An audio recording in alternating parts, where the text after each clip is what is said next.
वालेकुम दोस्तों। जैसा कि मैंने प्रोमो में डिस्कस किया था कि आज हमारा लाइव सेशन होगा सर इब्ने फाजिल साहब के साथ, और हम बात करेंगे जो स्मॉल बिजनेसेस की अपॉर्चुनिटीज या पोटेंशियल है जो नौजवान या लोग कर सकते हैं जिनके पास कम टेक्निकल नॉलेज है और कम फाइनेंशियल रिसोर्सेज हैं। तो मैं मशकूर हूँ इब्ने फाजिल साहब का कि उन्होंने अपने कीमती वक्त से मुझे टाइम दिया और अपने मुफीद तजर्बे से हमारे यूथ को आगाह करेंगे।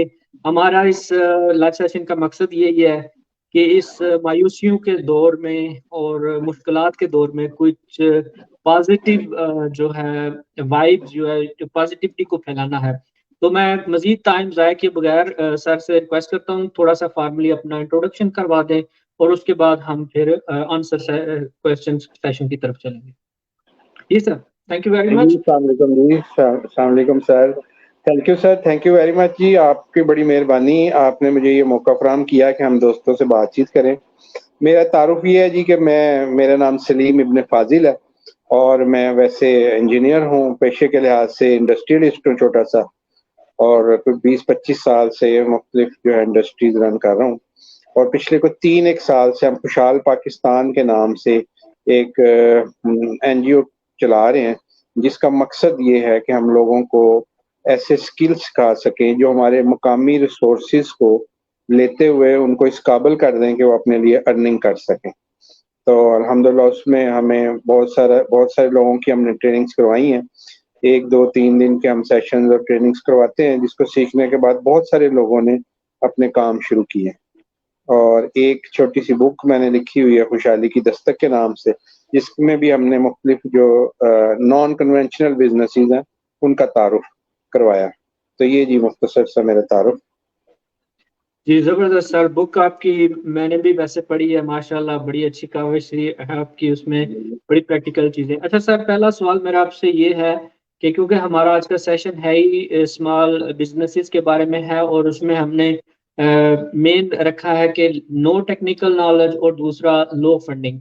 तो मौजूदा हालात तो वाकयात जो हमारे मुल्की हालात हैं, महंगाई है और दूसरे इश्यूज हैं बिजली के, तो इसमें आप कौन सी ऐसी इंडस्ट्रीज हैं या कौन से ऐसे बिजनेसेस हैं जो आप आइडेंटिफाई करते हैं या जिस पे आपने, क्योंकि ट्रेनिंग्स भी आपने करवाई हैं, तो उस हवाले से भी आप इसको आंसर कर सकते हैं, वो काइंडली हमें बताइएगा जरा। सर जी, सबसे पहली बात ये ज़हन में रखने वाली है कि जो कम स्किल से और कम पैसे से होने वाले काम हैं, ये एक शॉर्ट टर्म रेमेडी होती है। इसका मतलब है कि आप ये नहीं कह सकते कि जी इसकी बेस पे हम कौम को या किसी इंडिविजुअल को आगे लेके जा सकते हैं। तो हम जितनी भी गुफ्तगू करेंगे इस तनाज़र में करेंगे कि वक्ती तौर पे जो छोटे कम स्किल से और कम सरमाए से जो काम होगा, वो वक्ती तौर पे हमारे लिए कुछ आसानी का बायस बन सकता है। लेकिन अगर बीइंग नेशन या बीइंग कंट्री हमने ग्रो करना है, तो हमें फिर स्किलफुल होना पड़ेगा। उसके लिए फिर शॉर्ट टर्म तो सक्सेस कोई नहीं है, पूरी दुनिया में कहीं कोई नहीं है। ठीक है जी? तो सबसे पहली बात ये है कि अगर आपने बात सुननी है और उस पे अमल करने का इरादा भी है, तो ये बात ज़हन से निकाल दें कि कोई गिदड़ सिंगी होती है कामयाबी। There is no shortcut to success.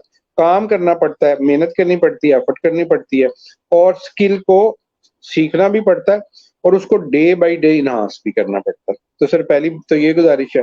हो सकता है इस मेरी गुफ्तगू से बहुत सारे सपने खराब हो गए हों, लेकिन ये बात करनी इंतहाई ज़रूरी है। क्योंकि हम लोग ना जिस सिस्टम में रहते हैं, हम बहुत सारी चीज़ों को हम अंडर एस्टिमेट करते हैं और शॉर्टकट टू सक्सेस के हम ना वो चाह रहे होते हैं कोई ना फॉर्मुलेशन। तो इसलिए सबसे पहली बात गुजारिश जी। अब अगली बात हम करते हैं कि जी हम जो छोटे सरमाए से या कम स्किल से क्या-क्या काम कर सकते हैं। तो सर सबसे पहली गुजारिश ये है कि हम चूँकि एग्रीकल्चर कंट्री हैं, आपने पढ़ा सुना बचपन से हम भी पढ़ते सुनते आ रहे हैं। तो हमने मेन जो काम किया है, जो हमने वो एग्रीकल्चर सेक्टर में ही किया है। एग्रीकल्चर सेक्टर में सर आप बहुत सारे काम कर सकते हैं। सबसे पहले हम ये बताते हैं आपको कि आप जो कन्वेंशनल चीज़ें काश्त करते हैं, अगर एग्रीकल्चर की बात, तो आप थोड़ा-सा उससे नॉन कन्वेंशनल पे चले जाएँ, थोड़ी-सी लर्निंग करें और ऐसी चीज़ें उगा लें जो पाकिस्तान में अभी कम है या नहीं है, तो उससे आपको रेवेन्यू बेहतर आ जाता है। उसकी एक छोटी-सी मिसाल देता हूँ। तो मैंने ब्लैक राइस के ऊपर 2 साल पहले एक आर्टिकल लिखा।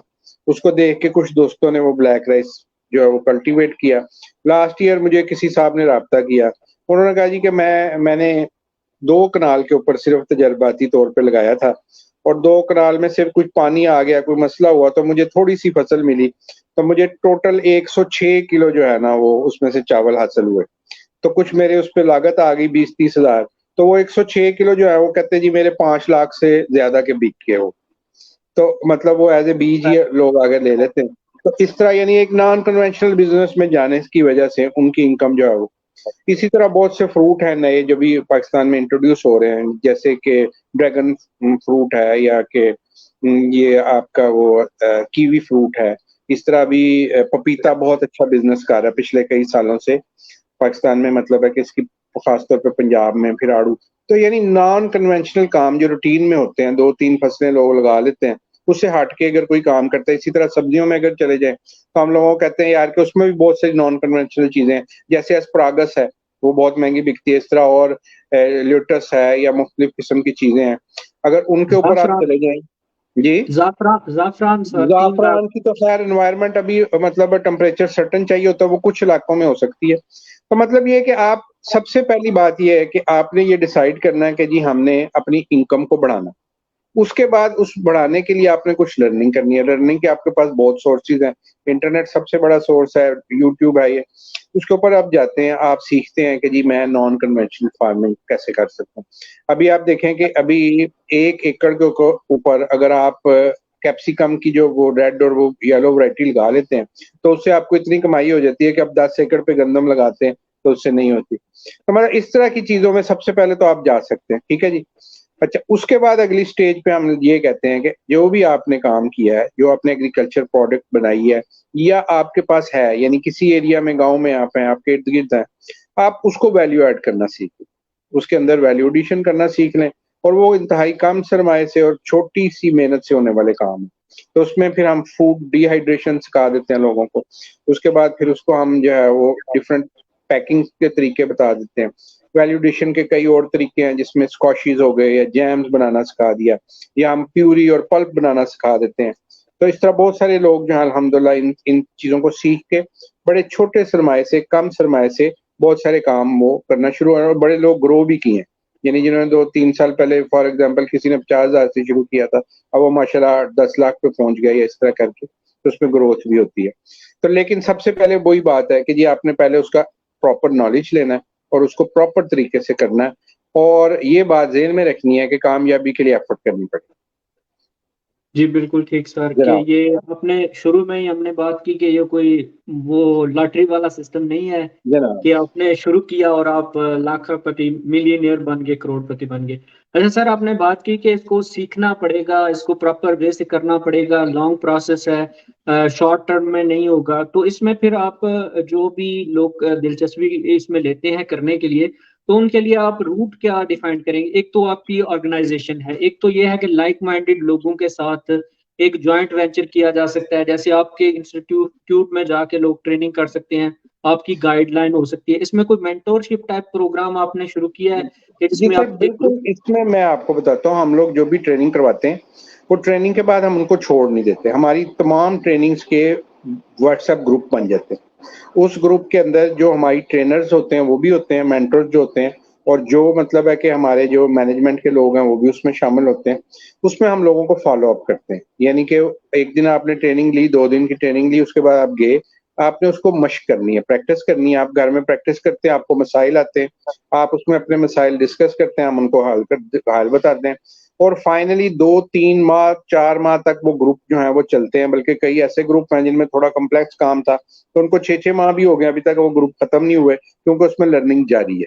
तो हम ये नहीं करते कि हमने एक ट्रेनिंग करवाई तो हमने छोड़ दिया, बल्कि हम जब तक कोई सीखना चाहता है, जब तक proper optimization of the product नहीं हो जाती, हम आपको गाइड करते रहते हैं। अच्छा सर, अच्छा, आपने इसके इसमें। अंदर जी, जी, जी, जी। मैं ये इसमें कह रहा आपने, हूँ कि आप कंटिन्यू करें, मैं सवाल फिर आप बाद में करूँगा। जी, इसके अंदर हम लोग ये करते हैं कि हम सिर्फ प्रोडक्ट बनानी नहीं सिखाते, बल्कि पूरा बिज़नेस साइकिल हम सिखा देते हैं। यानी कि आपने प्रोडक्ट जो बनानी है, उसकी ब्रांडिंग कैसे करनी है, उसकी पैकिंग कैसे करनी है, पैकिंग कहाँ से मिलेगी। उसके बाद फिर ये कि आपको इसको मार्केट कैसे करना है, ऑनलाइन मार्केट करना है, तो उसके थोड़ी बेसिक प्रिंसिपल सिखा देते हैं। तो इस तरह एक सर्कल जो है वो कंप्लीट कराने की कोशिश करते हैं ताकि लोगों का जो उसमें प्रैक्टिकली जो इन्वॉल्वमेंट है वो इतनी हो जाए कि वो किसी ना किसी अर्निंग की स्टेज पे आ जाए। जी प्लीज। सर, इसमें मेरा क्वेश्चन ये है कि आपने मुख्तलिफ ग्रुप्स की बात की, तो क्या जो नाजरीन या हाजरीन हमें इस इंटरव्यू को बाद में भी देखेंगे या जो सुन रहे हैं, तो काइंडली आप थोड़ा सा बता सकते हैं कौन कौन से ग्रुप्स हैं? आपने मुख्तलिफ ग्रुप्स का जिक्र किया कि जी आप। वो ग्रुप इस तरह होता है कि जो लोग हम जब ट्रेनिंग करवाते हैं तो ट्रेनिंग हम अनाउंस करते हैं, उसमें जो लोग रजिस्टर होते हैं हमारे पास हर ट्रेनिंग के अंदर उन उन लोगों का ग्रुप बन जाता है। उनको हमने प्रैक्टिकल ट्रेनिंग भी करवाई होती है, उसके बाद ट्रेनिंग का जो प्रिंटेड उसमें पीडीएफ का मवाद भी उस ग्रुप में आ जाता है। उसके बाद जब उसको प्रैक्टिकल की और उस मवाद की रोशनी में वो प्रैक्टिस करते हैं खुद घर में और उनमें मसाइल आते हैं तो फिर हम उनको वो गाइड करते हैं। यानी वो एस ओपन ग्रुप नहीं होता, बल्कि वो सारे रजिस्टर्ड लोगों का ही ग्रुप होता है। सही है, आप इनको कह सकते हैं कि एक बैच है स्टूडेंट्स का या जी ट्रेनिंग का, बिल्कुल ऐसे। ये जी बैच है। बिल्कुल ऐसे, तो बैच वाइज इस साहब। अच्छा, मैं इसमें पूछना ये चाह रहा था कि जो डिफरेंट ट्रेनर्स हैं, जो जी ट्रेनर्स के ग्रुप हैं, यानी आपके जो ट्रेनर्स हैं, जैसे एक एग्रीकल्चर फील्ड है, एक आपकी इलेक्ट्रॉनिक्स की फील्ड है, इस तरह आपके मुख्तलिफ ग्रुप्स और डिपार्टमेंट्स वाइज भी आपने इसको सेग्रीगेट किया हुआ है कि जी नहीं स्मॉल अभी इंडस्ट्री। नहीं अभी चूंकि हमने फोकस रखा हुआ एग्रीकल्चर के ऊपर, अभी तो सेक्टर तो बहुत है। यानी पाकिस्तान के अंदर आप बात करें तो हर सेक्टर में काम होने वाला है। हमने बहुत ज्यादा इंटरेस्ट नहीं ली चीजों में, बड़ी डीपली नहीं देखा हमने, हम बस शॉर्टकट टू सक्सेस के चक्कर में या चीजों को लाइट लिया है। तो किसी भी सेक्टर की बात करते हैं तो उसमें सब में काम होने वाला है, लेकिन जाहिर है कि हम अपने वक्त को मैनेज करते हैं, हम अपने वसाइल के हिसाब से चलते हैं। तो अभी फिलहाल हम एग्रीकल्चर में काम कर रहे हैं, लेकिन हमारा इरादा है आगे इंशाल्लाह और भी मुख्तलिफ जो फील्ड्स हैं उसमें जाने का इंशाल्लाह। अच्छा, और एग्रीकल्चर में चले हम मजीद इसको थोड़ा सा एक्सपेंड कर देते हैं कि आपने कहा कि आपका, क्योंकि हमारी पाकिस्तान की 60% से ज़्यादा आबादी भी एग्रीकल्चर से इंगेज्ड है, हमारा एरिया भी है, अगरचे हम हालैंड जो है उससे हमारे से बहुत पंजाब जितना मुल्क है, लेकिन वो एक्सपोर्ट में बहुत आगे है। इस तरह और बड़े सारे मुल्क हैं। इसराइल एक मुल्क है जो कि रकबे के लिहाज से कुछ नहीं, लेकिन वो एक्सपोर्ट कर रहा है, अफ्रीकन कंट्रीज कर रही हैं। तो आप एग्रीकल्चर में फिर आपकी कौन कौन सी मतलब आपने जूसेस की बात की, जैम्स की बात की, स्क्वैशेस की बात की, इसके अलावा आपने फ्रूट प्रिजर्वेशन की बात की कि जो off season on season glut season में एक्स्ट्रा प्रोडक्ट है उसको कैसे सेव कर सकते हैं। इसके अलावा कौन कौन से एवेन्यूज हैं या प्रोडक्ट्स हैं जो आप कर रहे हैं इन जर्नल, इन ग्रुप्स में मुख्तलिफ? अच्छा जी देखें, इसके अंदर ना हम अगर मोटी मोटी चीजें तो आपने बता दी हैं। एक एक ग्रुप वाइज जो प्रोडक्ट की हम बात नहीं करते, हम जो प्रोसेस की बात करते हैं। तो प्रोसेस में अगर आप देखें तो डिहाइड्रेशन का एक प्रोसेस है जिसमें हम चीजों को खुश करके उनको महफूज करते हैं। अब अगर सिर्फ इस एक फील्ड को ले लें तो इस एक फील्ड के अंदर सैकड़ों प्रोडक्ट हैं जो कि बनाई जा सकती हैं और जो कि दुनिया भर में बनाई जाती हैं। और सिर्फ अगर इस एक फील्ड का रेवेन्यू अगर आप बात करें तो मैं आपको एक मिसाल देता हूँ कि जो आम को खुश करके ड्राई मैंगो बनाया जाता है, उसकी सिर्फ एक मुल्क जो फिलिपाइन है उसकी सालाना एक्सपोर्ट $6 अरब से ज्यादा। अब आप अंदाजा लगा लें कि पाकिस्तान इतना चावल पैदा करता है, इतना चावल, और पाकिस्तान की $2 अरब की चावल की एक्सपोर्ट है। ठीक है, और उसमें इसलिए कि उसमें वैल्यू एडिशन कोई नहीं है। उसके बदले में अब आपको मैंने बताया कि हमसे 3 गुना ज्यादा सिर्फ वो ड्राई मैंगो एक्सपोर्ट करते हैं। इसी तरह टिन पैकिंग की अगर बात करें, और अगर हम थाईलैंड की बात करते हैं तो थाईलैंड की जो टिन पैक फूड है जिसमें मेनली उनका पाइनएप्पल होता है और बाकी उसमें मिक्स फ्रूट कॉकटेल, आपको पता, आपने भी यूज किया होना। तो उनकी 2 से 2.5 अरब डॉलर की सालाना जो है वो उनकी सिर्फ ये दो प्रोडक्ट की एक्सपोर्ट है। तो यानी पोटेंशियल की अगर आप बात करें, अब हम इसको पाकिस्तान के ऊपर अप्लाई करते हैं। पाकिस्तान का जो नॉर्दर्न एरिया है वहां पे आप आड़ू, वहां पे सेब, वहां पे खुबानी और वहां पे चेरी, ये चलिए, 4-5 प्रोडक्ट क्वींस। उसके बाद फिर अमरूद भी हैं कई जगह पे, फिर आलू बुखारा, ब्लूबेरी। सर, ब्लू ब्लूबेरी पहाड़ी इलाकों ब्लूबेरी। में अभी हाँ जी, वो तजुर्बा किया जा वाइल्ड सकता है। वाइल्ड बेरीज हैं अभी वहां पे बहुत। और ब्लूबेरी को अगर हम कल्टीवेट कर लें, जो ब्लूबेरी और ब्लैकबेरीज हैं सर, वो तो बहुत ही वैल्यू एडेड चीजें हैं ना। लेकिन जो ऑलरेडी हमारे पास हैं, मैं सिर्फ उनकी बात कर रहा हूँ कि अगर हम प्राइम क्वालिटी की, हमने ये जो 5 फल हैं इनको हम अपने बंदों को वहां पे टिन पैकिंग सिखा दें, क्वालिटी के हिसाब से वो टिन पैक करें, और क्या हम अगर एक टारगेट बना लें कि जी हमने 5 साल में $1 अरब की ये टिन पैक एक्सपोर्ट करनी है, आप देखें कि आपके इर्द गिर्द जितने ममालिक हैं मिडिल ईस्ट को ले लें, सऊदी अरब को ले लें, उसके अलावा जो इस एरिया में जितने मुल्क हैं बाकी, उनके अंदर किसी में ये फ्रूट नहीं है जिनकी मैंने बात की। सबकी जरूरत है। तो अगर आप यहाँ से उनको भेजना शुरू कर दें टीन पैकिंग में, तो आप देख लें कि आप कितना रेवेन्यू कमा सकते हैं। तो मकसद ये कि पोटेंशियल वाइज सिर्फ आगे जरा सा इल्म हासिल करना और एक एनवायरनमेंट बनानी है। उस एनवायरनमेंट के बाद लोग सीख लें और आगे चलते जाएं, तो मतलब स्काई इज द लिमिट। मैं समझता हूँ कि पाकिस्तान में 8-10 अरब डॉलर जो है वो सालाना फूड प्रोडक्ट एक्सपोर्ट करने का पोटेंशियल है। बिल्कुल ठीक सर। अब सर ऐसा ही है, क्योंकि सिंपल एक सेक्टर हमने बात नहीं की, वो है डेयरी सेक्टर ना। अब जो हलाल मीट है उसकी मैं रिपोर्ट पढ़ रहा था, 10 अरब 12 डॉलर की ये भी इंडस्ट्री है। तो इंडिया जो है और न्यूजीलैंड से आ रहा है, और इसराइल से मेरा ख्याल है तीसरा मुल्क था, ये तीनों गैर मुस्लिम है। तो ये गल्फ कंट्रीज को हलाल मीट एक्सपोर्ट कर रहे हैं। तो उसमें मैं थोड़ा सा डिग आउट कर रहा था, तो देख रहा था कि वो तो उनका हलाल भी ठीक नहीं है, वो बेहोशी वाला है, या जिस तरह आपको पता है स्लाटरिंग जो इलेक्ट्रिक तरीका है उनका। तो एक ये बहुत बड़ी इंडस्ट्री है जो कि हमारे लोग उसमें नहीं कर रहे, क्योंकि गवर्नमेंट का भी खैर थोड़ा बहुत होता है। लेकिन बहुत अच्छी बात है कि आप इस सेक्टर को सर आपने जो डेयरी की अगर हम बात करते हैं, तो उसके अंदर अगर आप डेयरी प्रोडक्ट की बात कर लें, मिल्क की और उसके लाइट चीज़ों की, चीज़ की बात कर लें, तो फिर आप उसको अगेन आप अप्लाई करें। अब आप सिंगापुर में जाएं, इत्तेफाक हो अगर अभी, आपको पता चलेगा कि सिंगापुर के अंदर जितना भी पैक दूध है, जितनी चीज़, बटर, हर चीज़ वो अमूल प्रोडक्ट है सारी। अब देख लें, आप उसको हिसाब लगा लें कि वो कहाँ बैठे हैं और वो कहाँ है, लेकिन वो सारी एक्सपोर्ट कर रहे हैं वहां पे। तो पोटेंशियल की तो आप बात ना करें, यानी आप सिर्फ एक चीज पकड़ लें। मैं आपको एक मोटी सी बात करता हूँ। ये हमारे पाकिस्तान के अंदर जो सिर्फ रेड चिलीज को ले लें, रेड चिलीज जितनी हम मिलियंस ऑफ टन हम बना लेते हैं, ठीक है, लेकिन हम उसको वैल्यू ऐड नहीं कर पाते कि ड्राइंग प्रोसेस नहीं हमारा ठीक। हम सारी दुनिया को रेड चिलीज, चलें जी, सारी दुनिया में पाकिस्तानी और इंडियन या करोड़ों की तादाद में है, वो तो खाते ही, बाकी दुनिया भी खाती है। अगर हम अपनी रेड चिलीज को ही प्रॉपर तरीके से डिहाइड्रेट करें ताकि उसके अंदर अफ्लाटॉक्सिन ना हो और दुनिया उसको एक्सेप्ट कर ले, तो आप सोचें कि हम कम अज कम को 10-20-50 अरब रुपए की तो हम मिर्चें ही बेच सकते हैं। तो मकसद क्या कहने का है कि बॉटल नेक क्या चीजें हमारे पास हैं, हम वेस्ट करें, रिसोर्सेज हैं, अल्लाह ताला हमें नवाजता है। आप अगर फ्रूट की बात करें तो मैं आपको बड़े इत्मीनान से बता सकता हूँ कि स्कर्दू में 90% खुबानी जाया होती है रोड्स पे, वो जैसे सीजन में वो रोड्स पे वो ऐसे इसलिए जाया होती है कि वहां पे उसकी जितनी उसकी बंडल्स है, जितना उसका इस्तेमाल है। अब मोड ऑफ ट्रांसपोर्टेशन नहीं है कि स्कर्दू से ला के आप उसको इस्लामाबाद में बेच सकें। अगर हम वहां पे उसको टिन पैक कर लें, तो उसके बाद उसको जहां मर्जी आप ले जाएं सारी दुनिया में। तो कहने का मतलब ये है कि हमने सिर्फ लर्न करना है, स्किल सीखने, और ये सारे स्किल जितने भी हम बात कर रहे हैं, डिहाइड्रेशन से लेके टिन पैकिंग और बाकी सब कुछ, ये एक 2-2 3-3 4-4 दिन में सीखने वाले काम है। कोई इतनी बहुत बड़ा हवा भी नहीं, सिर्फ एक एनवायरनमेंट बनाने की देर है। लोगों को सिखाना शुरू करें तो इंशाल्लाह खैर हो जाएगी।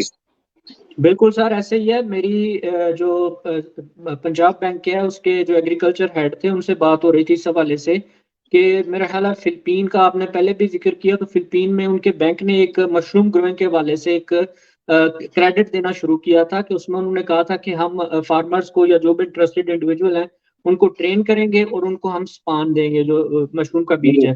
और उसके बाद उन्होंने कहा था कि आपने इसको रीपे ऐसे करना है कि पहली जो है आपकी जो क्रॉप होगी, प्रोडक्ट होगी, वो आप हमें दे देंगे, उसके बाद आप इस पान को भी फर्दर ग्रो कर सकते हैं। और इसी तरह मैं पढ़ रहा था जापान में, आपने फ्रूट लेदर या पल्प की बात की, तो जापान ने रिसेंटली एक्सपेरिमेंट किया है मशरूम से और एप्पल की वेस्ट से।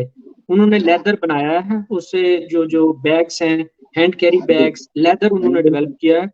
तो इस तरह की बहुत सोफिस्टिकेटेड सर ये तो आप बात करें ना एडवांस लेवल की, मैं कहता हूँ जी हम बेसिक लेवल तो शुरू करें। बेसिक लेवल क्या है कि जी फ्रूट को डिहाइड्रेट करके इतने अच्छे तरीके से डिहाइड्रेट करें कि वो एक्सपोर्ट के काबिल हो जाए। हम खुबानी खुश करते हैं ना, हम छतों पे डाल के करते हैं।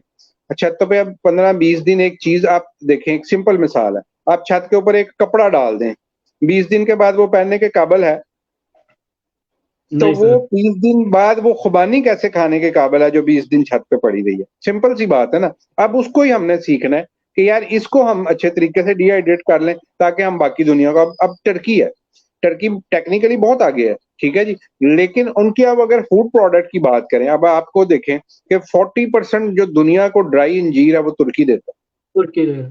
ठीक है जी। अच्छा, अब इसी तरह पाकिस्तान के अंदर अगर आप क्वालिटी की खुबानी लेने जाएंगे, ड्राई खुबानी आपको टर्की की मिलेगी।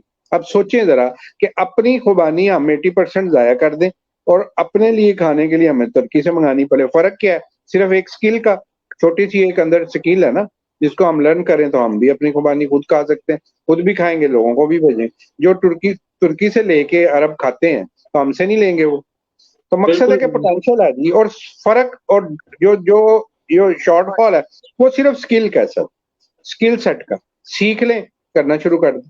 अभी हमने स्कर्दू में ट्रेनिंग्स करवाई थी, वहां पे लोगों को हमने सोलर डिहाइड्रेटर एक दो जगह पे लोगों को दिखाए सिखाने, उससे कुछ बेहतरी आई है। और इंशाल्लाह हम ये डिहाइड्रेटर्स के अंदर बहुत सारे मॉडल जो है वो इसका बना रहे हैं, जिसके अंदर वुड से चलने वाला और पैलेट से चलने वाला और इस तरह, यानी जो लोकल हमारे फ्यूल हैं उनसे चलने वाले हम प्रॉपर डिहाइड्रेटर डिजाइन कर रहे हैं जो लो कॉस्ट हो, ताकि वो ज्यादा से ज्यादा लोग बनाएं, अपनी प्रोडक्ट को डिहाइड्रेट करें, इस स्टैंडर्ड की प्रोडक्ट बनाएं कि जिनको हम एक्सपोर्ट कर सकें। तो हमारी इंपोर्ट भी खत्म हो जाएगी, एक्सपोर्ट भी करेंगे इंशाल्लाह। तो सर ऑलिव ऑयल जो हमारी ऑयल की इंपोर्ट है, मैं काफी, आपको पता है हमारे जो इंपोर्ट का शेयर है उसमें बहुत बड़ा जो जंक है वो ये जो खुर्दनी ऑयल हम इंपोर्ट करते जी हैं। तो ऑलिव का आजकल हमारे काफी वो, एक तो वाइल्ड ऑलिव है लेकिन कुछ हमारे वो बूम सा एक बन रहा है। तो इस पे भी आपने कोई मशीन या कुछ, आप इस हवाले से भी आपने किया है कि ये जो ऑयल है मुख्तलिफ प्रोडक्ट्स का, क्योंकि ये भी, इसमें भी पोटेंशियल है, चाहे बादाम का ऑयल हो या इस तरह का, अगरचे ये मार्केट में अवेलेबल है, लेकिन इस जो हवाले से भी आपने कुछ। जो ऑयल्स है ना सर, वो ऑर्डिनरी जो ऑलिव के अलावा दीगर ऑयल हैं, दीगर चीज़ों के जो ऑयल निकालते हैं, सनफ्लावर ये, उसके लिए तो मशीनें बनाने वाले बहुत लोग हैं, वो अबंडेंसली अवेलेबल है और मुनासिब कीमत में मिल जाती है। तो वो जो लोग काम करना चाहते हैं या कर रहे हैं वो आराम से मशीन परचेज करते हैं और उसको वो काम कर लेते हैं।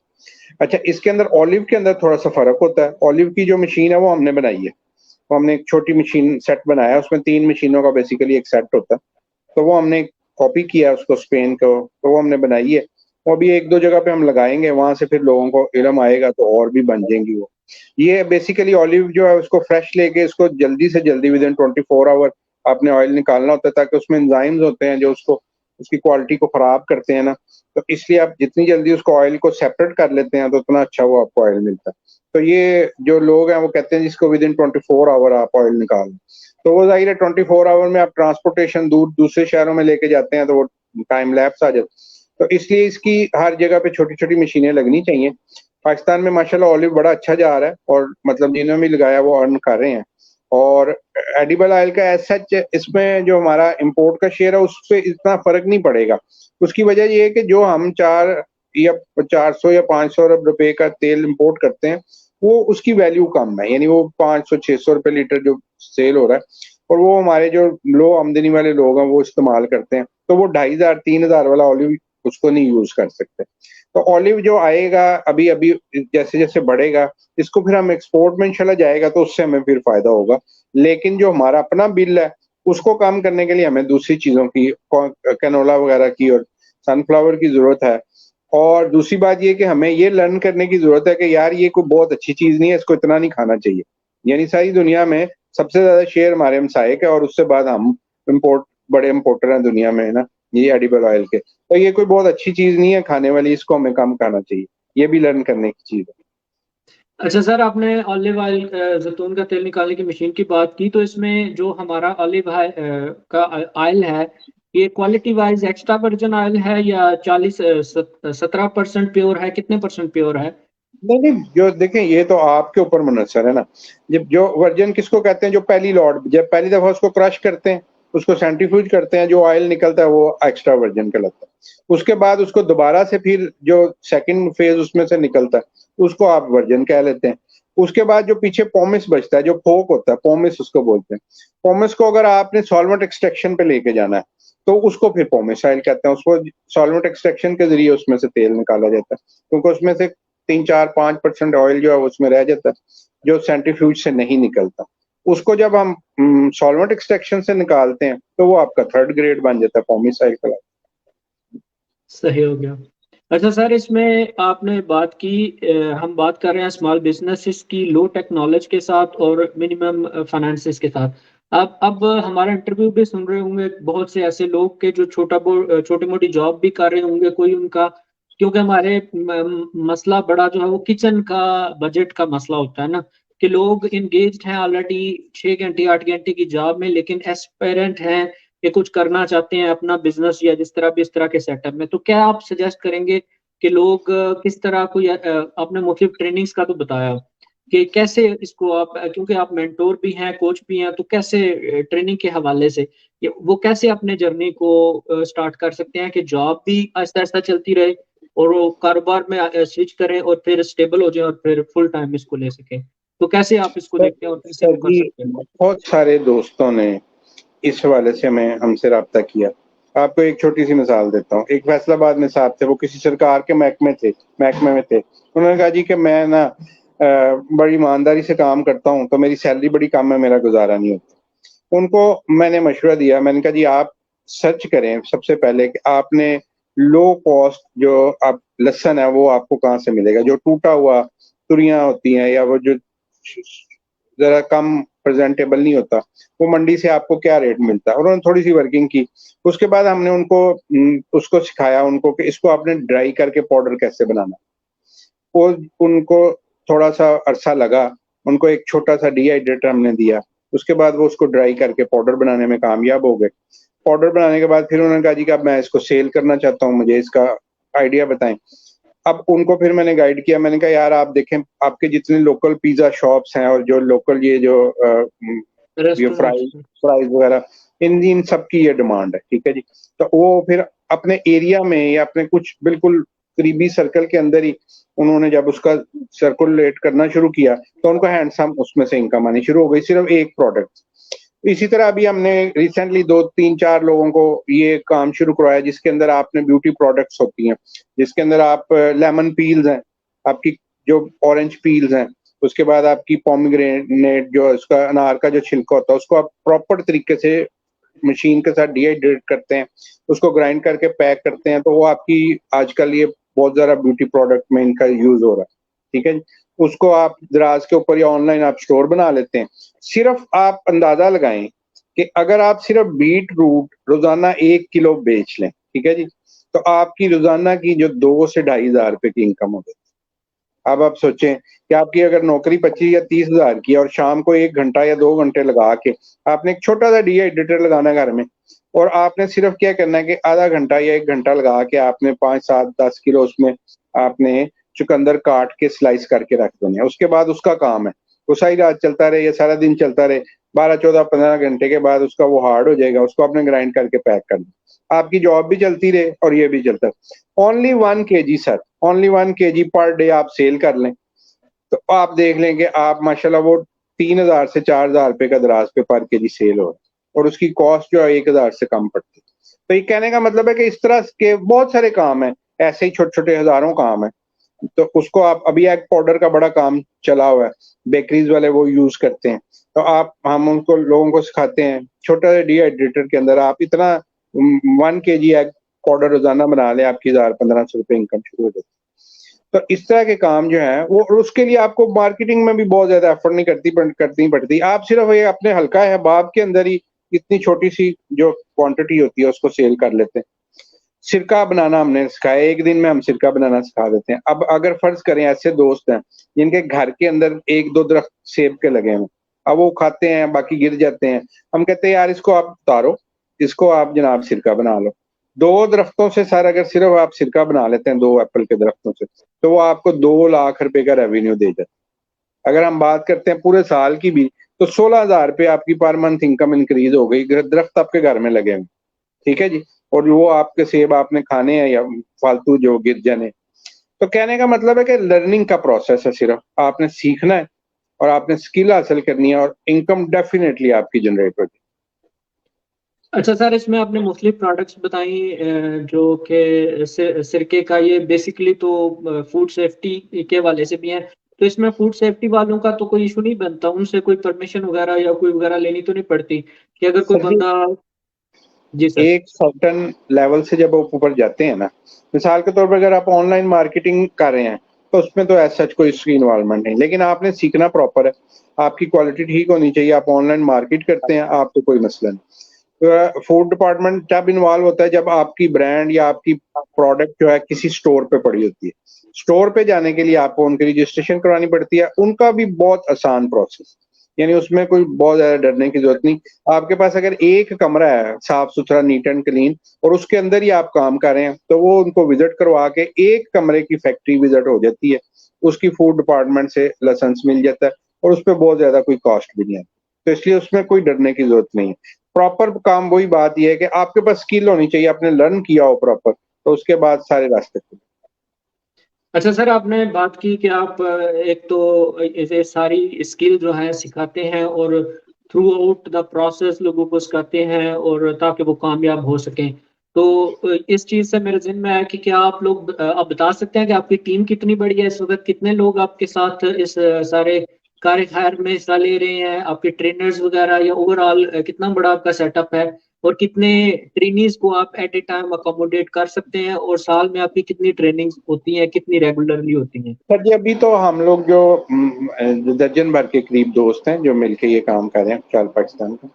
आगे हमने ट्रेनर्स बहुत सारे बना लिए हुए हैं और जरूरत के हिसाब से अब हमारा ये प्रोग्राम है कि हम मुख्तलिफ शहरों में वहाँ पे, क्योंकि अभी हम ट्रांसपोर्ट अरेंज करते हैं, हम जाते हैं जाके ट्रेनिंग करवाते हैं, तो अब नेक्स्ट फेज में हम ये करने लगे इंशाल्लाह के जो बड़े शहर हैं उन हर शहरों में हम दो दो चार चार जो ट्रेनर्स हैं, मास्टर ट्रेनर, उसको ट्रेन करेंगे ताकि जिस एरिया में हम ट्रेनिंग करवा रहे हैं वहां से हमें लोकल बंदे ही दस्तियाब हो जाएंगे इंशाल्लाह। तो अभी तक हम समझ लें कि दर्जनों के हिसाब से ट्रेनिंग करवा चुके हैं और दर्जनों शहरों में ही करवा चुके हैं। अभी रिसेंटली हमने 15 दिन पहले विहाड़ी चैम्बर ऑफ कॉमर्स के साथ मिलके विहाड़ी के अंदर ये ट्रेनिंग करवाई है। वहाँ तकरीबन एक उस ट्रेनिंग के अंदर कोई 250 के करीब लोग थे जिन्होंने उसमें शिरकत की है।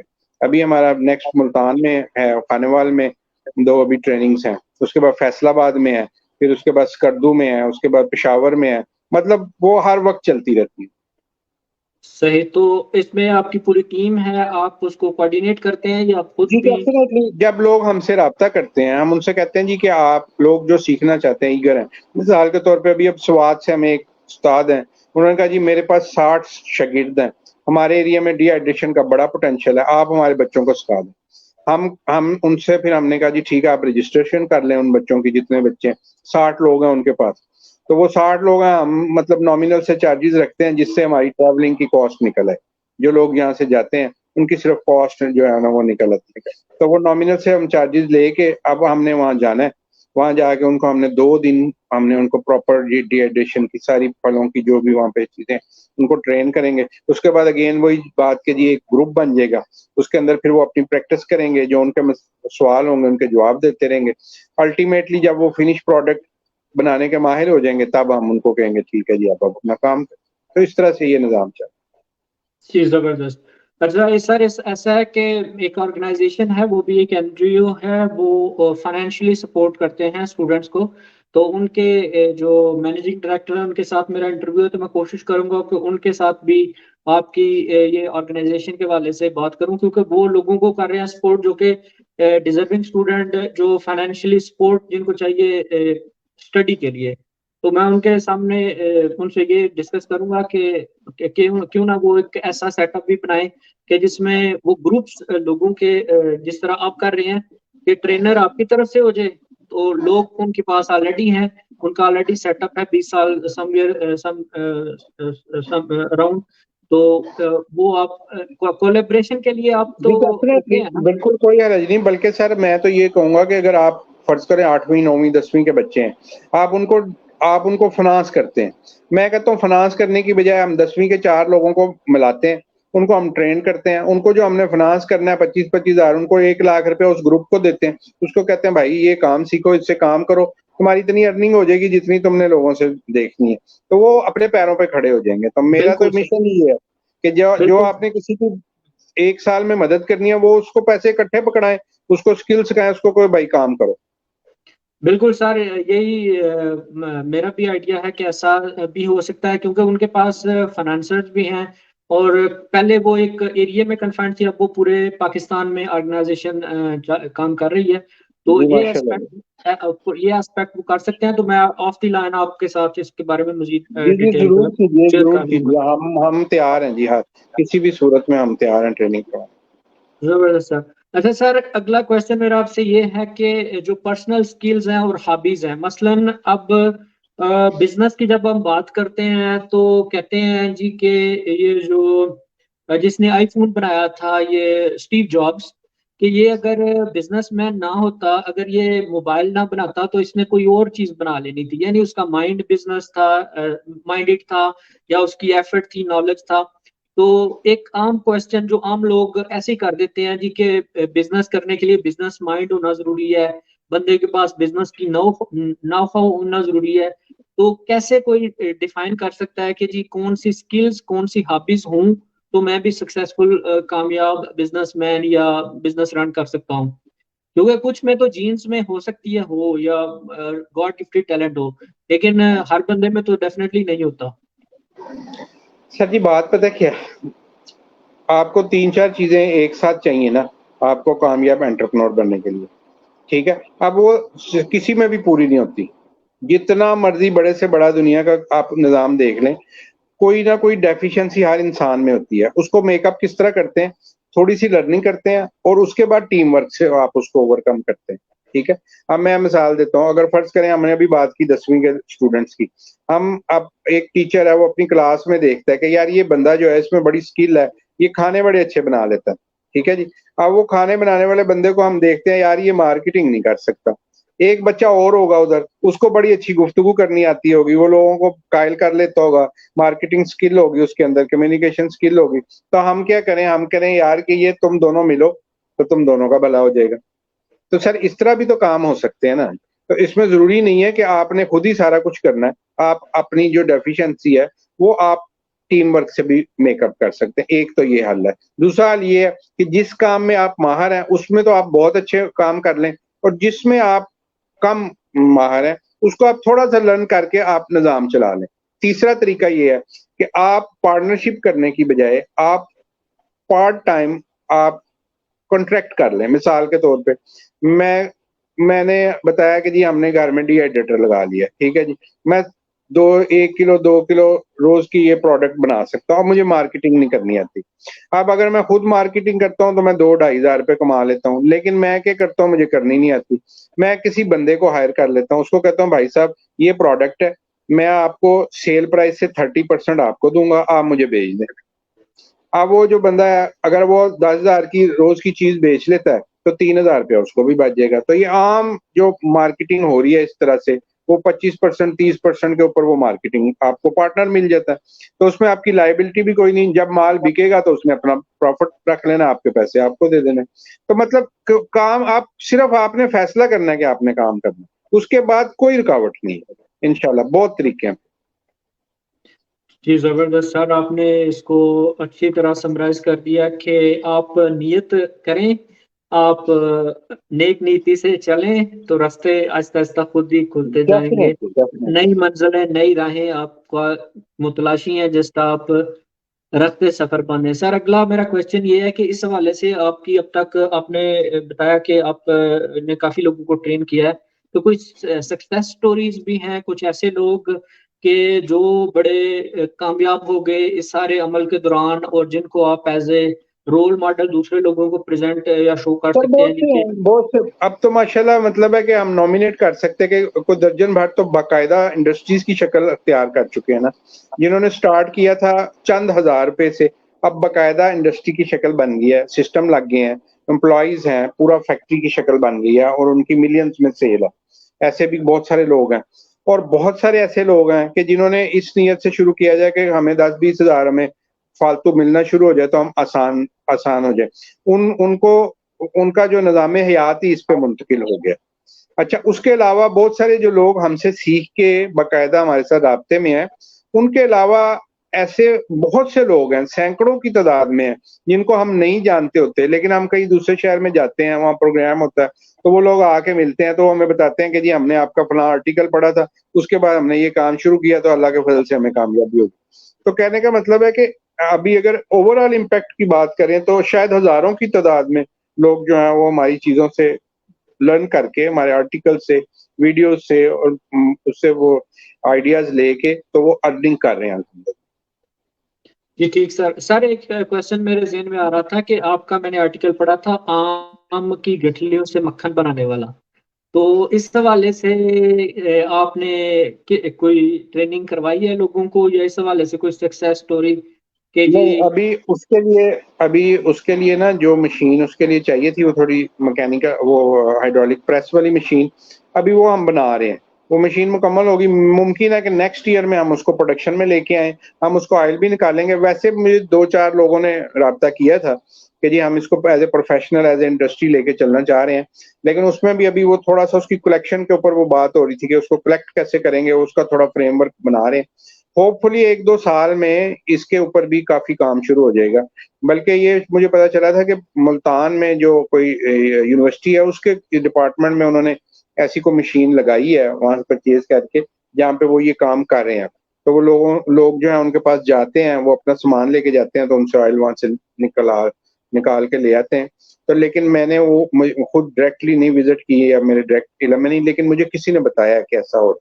बहरहाल हम इसको इंशाल्लाह नेक्स्ट सीज़न के अंदर इरादा रखते हैं कि इसकी प्रॉपर प्रोडक्शन करें, एक छोटा-सा यूनिट लगा के एज़ ए मतलब डिस्प्ले लगाएँ और उसका पूरा साइकिल बनाएँ, ताकि लोग उससे इंस्पायर होके काम करें। सही सर।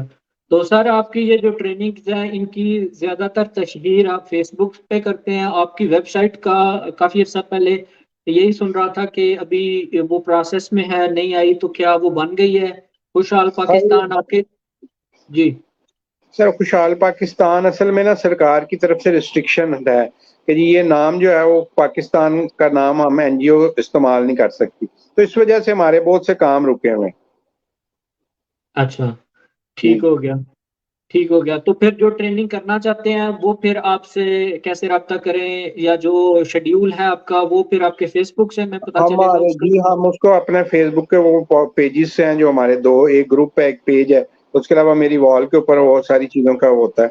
उसके अलावा हमारा एक नंबर है, वो आप डिस्प्ले लोगों को बता दें, उस पे राब्ता करें। जिसने भी जो भी चीज़ लर्न करनी है, सीखनी है, बतानी है, तो वो उसके ऊपर राब्ता करते हैं, हम उनको लोगों को वो फीड कर वो सर उसको आप फीडबैक देते नंबर बोल दें, मैं इधर लिख देता हूँ, वो आ जाएगा नीचे, ताकि रिकॉर्ड में रह जाएगा वीडियो के भी, अगर आप मुनासिब हैं। हाँ समझें जी। तो।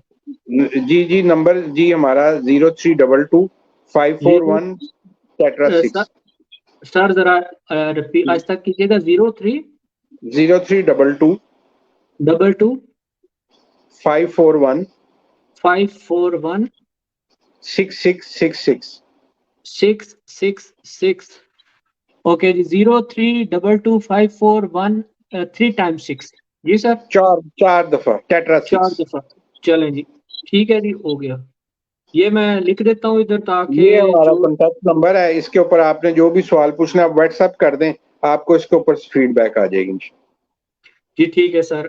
अच्छा सर, ये नंबर अभी मैं थोड़ी देर डिस्प्ले करूंगा, ताकि जो कोई इसको नोट करना चाहे तो वो कर सकता है। जी ठीक। 0322 541 4 टाइम्स 6। जी सर। अच्छा सर, इसमें एक क्वेश्चन मेरा और है आपसे कि ओवरऑल आपने इतना माशाल्लाह जॉब्स भी की हैं, मेरा ख्याल है। एज ए प्रोफेशन थोड़ा सा अपने बारे में भी बताएं, क्योंकि बाकी हमने बातें तो काफ़ी कर ली हैं, लेकिन ये तशनगी रह जाएगी आपको पर्सनली, तो आपसे नहीं मैं भी मिल सका। और जाहिर बात है, बहुत से हमारे जो सुनने वाले हैं, जो इसको सुनेंगे, वो भी आपके बारे में थोड़ा सा जानना मजीद चाहेंगे कि आपने इंजीनियरिंग का बताया अपना, और एसएनजीओ का बताया, इसके अलावा अपने बारे में पर्सनली बताएं कि सर आपने जी, मेरे ख्याल... मैंने इत्तेफाक से मैंने जॉब नहीं की। इंजीनियरिंग अच्छा। यूनिवर्सिटी में जब हम पढ़ते थे, तो उसी वक्त दिमाग में खन्नास था कि कोई काम करना चाहिए। तो जब मैं थर्ड ईयर में होता था, तो हमारा एक सब्जेक्ट होता था कास्टिंग से रिलेटेड ना, तो उस सब्जेक्ट की प्रैक्टिकल इम्प्लीमेंटेशन के लिए हम कास्टिंग की फैक्ट्री में चले जाते थे। दोपहर को जब यूनिवर्सिटी में छुट्टी हो जाती थी, तो हमारे बाकी सारे क्लास फेलो जो है वो ठंडे कमरों में जाके जब आराम करते थे, तो हम मोटरसाइकिल पे बैठ के तो उस वक़्त जो है वो इंडस्ट्री में जाते। हम वहाँ से लर्न करते, देखते लोगों को कि यार ये कास्टिंग कैसे होती है प्रैक्टिकली, किताब में क्या लिखा है, यहाँ क्या लिखा है। तो वहाँ से शौक पैदा हुआ। तो 3rd ईयर में ही समझ लें कि हमने एक छोटा-सा ऑर्डर पकड़ा मार्केट से कास्टिंग का, और हमने कास्टिंग का एक निज़ाम ढलाई जिसको कहते हैं उसका शुरू किया। तो अल्हम्दुलिल्लाह जब फाइनल ईयर पास आउट हुआ, तो उस वक़्त तक हमारा एक छोटी-सी कास्टिंग की फैक्ट्री बन चुकी थी।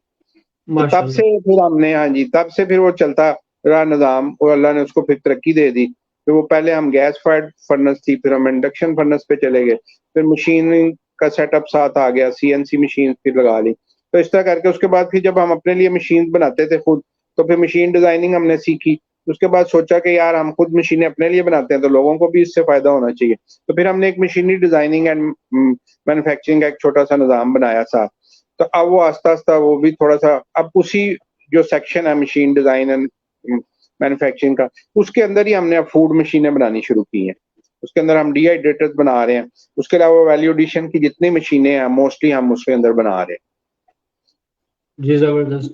अच्छा सर, आखिर में जो है आपसे मैं एक मैसेज लेना चाहूँगा तमाम सुनने वालों का। हमारा ये जो प्रोग्राम है या इसे प्रोग्राम्स का सिलसिला है, उसमें हमारा मकसद यही है कि शिकवा शब ज़ुल्मत से तो बेहतर था कि अपने हिस्से का चिराग जलाते जाएँ, कि हमारा मकसद यही है कि जो हम एज़ एन इंडिविजुअल कर सकते हैं पॉज़िटिव एक उम्मीद लोगों में उजागर कर सकते हैं, एक होप दे सकते हैं, वो है।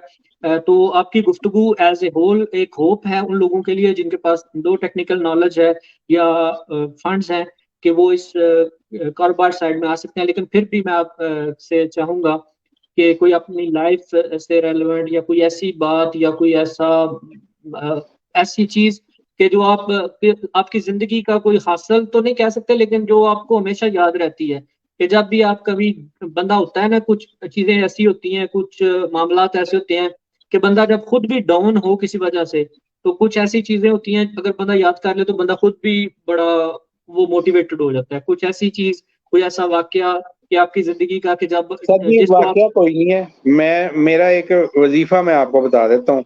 जैसे जी, लोग जी। विर्द करते हैं ना जी, एक वजीफा है, वो है इंग्लिश में है थोड़ा-सा। तो वो अगर कभी आपको लगे कि जी आप डाउन हैं, तो उसको आप 2-3 बार उसका विर्द करेंगे तो आप बेहतर महसूस करेंगे। जी सर। और वो वजीफा ये है कि man is not made for defeat, man can be destroyed but not defeated. Man इंसान इज़ सर शिकस्त मैन के लिए इज़ नहीं बना। Man is not made for defeat. हाँ जी, man can be destroyed but not defeated. Okay, man बंदा कैन नॉट। जी, जी। खत्म तो किया जा सकता है, बस इसको शिकस्त नहीं दी जा सकती, हार नहीं सकता इंसान। ये मैन एंड सी बहुत मशहूर नावल है, ये उसका फ़िक्रा है उस बंदे का, और वो मुझे बड़ा पसंद है ये। और ये समझ लें कि ये मेरा वज़ीफ़ा है, जब कभी बंदे को लगे ना कि जी हम गिरने लगे हैं, कोई मसला है, तो आप इसको 2-4 बार दिमाग में, दिल में दोहराएँ कि बन मैं तो इंसान हूँ, इस कायनात की, इस धरती की सबसे अहम, सबसे खूबसूरत और सबसे ज़बरदस्त मखलूक हूँ। ये सारी कायनात जो है मालिक ने मेरे लिए बनाई है, और मैं इस कदर ज़बरदस्त और इस कदर ज़बरदस्त अपने मालिक की ज़बरदस्त क्रिएचर हो के मैं कैसे डाउन हो सकता हूँ। और दूसरी बात ये है कि दुनिया में कोई भी इंसान जो बड़े से बड़ा काम कर सकता है, वही सारी क्वालिटीज़ मेरे मालिक ने मेरे अंदर दी हैं, तो मैं क्यों नहीं कर सकता? मेरे अंदर क्या कमी है? किसी भी इंसान को अल्लाह ताला ने कुछ भी दूसरे से कम नहीं बनाया। तो इसलिए अगर हम ये सोचें कि जी हम किसी से कम हैं तो ये गलत, और बल्कि अगर बीइंग मुस्लिम मैं ये कहूँ कि हमें बाकी इस हवाले से भी सुपीरियर है दुनिया बाकी लोगों से, तो हम तो हर लिहाज से बेहतरीन है ना। तो इसलिए दुनिया का कोई काम जो दुनिया में कोई शख्स कर सकता है, वो मैं कर सकता हूँ। बस ये अपनी ज़ात पे एतमाद होना चाहिए, और आपके दिमाग में खन्नास होना चाहिए कि आपने कुछ करना है। वो कहीं से आप फैसला कर लें कि जी आज के बाद जो मेरी ये ज़िंदगी है, अगर इसमें कोई डिप्रेशन है, परेशानी है या रिसोर्सेज़ की कमी है या गुर्बत है, मैंने इसको दूर करना है। बस आप फैसला कर लें, उसके बाद अल्लाह आपके लिए रास्ते खोल देगा। आप फैसला करें और मेहनत करनी शुरू कर दें। लर्न करें, सीखें, वसाइल भी रब मुहैया कर देगा, रास्ते भी दिखा देगा, और इंशाल्लाह कामयाबी जो है वो करने वालों का मुकद्दर है, सोचने वालों का नहीं। आप काम करें, प्रैक्टिकल करें, अल्लाह आपके लिए बहुत रास्ते खोलेगा। Thank you very much. Thank you very much sir. मैं बहुत मशकूर हूँ आपका, और माय प्लेजर, आपने माय टाइम दिया प्लेजर। और अपने तजर्बे से हमारे सुनने वालों को मुस्तफ़ीद किया। और इंशाल्लाह आपसे मज़ीद इस हवाले से बातचीत होती रहेगी। और इसके साथ ही मैं ऑडियंस को तो खुदा हाफिज़ कहूँगा, लेकिन आप खुदा हाफिज़ कह सकते हैं ऑडियंस को, लेकिन जाइएगा नहीं, क्योंकि अभी थोड़ी देर में जी, ऑफलाइन आपसे बात करूँगा। ओके सलामत रहें। हाज़रीन, गुड बाय। इंशाल्लाह आपसे दोबारा रब्ता होगा। ओके जी, अल्लाह हाफिज़।